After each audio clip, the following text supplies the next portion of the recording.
Hey everybody, it's Cole Powell here from Core Performance, here to show you how to upgrade your IceCase thermoregulation tool for iPad with our new magnetic SunShield.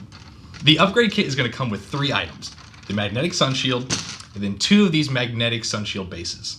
So to start to install it, we're going to take our iPad out by pushing on the corners like you would normally take your iPad out of the IceCase.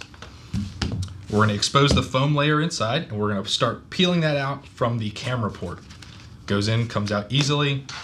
Then we're going to take our 2 magnetic SunShield bases, going to insert them into the speed slots on the side of the IceCase, just like that. So the strap loop is poking out of the second speed slot from the front. Do that from the other side.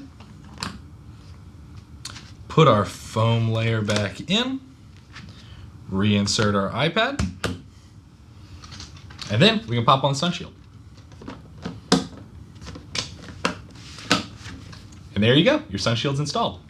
If you like what you saw today, make sure to leave a comment, like the video, and subscribe to our YouTube channel.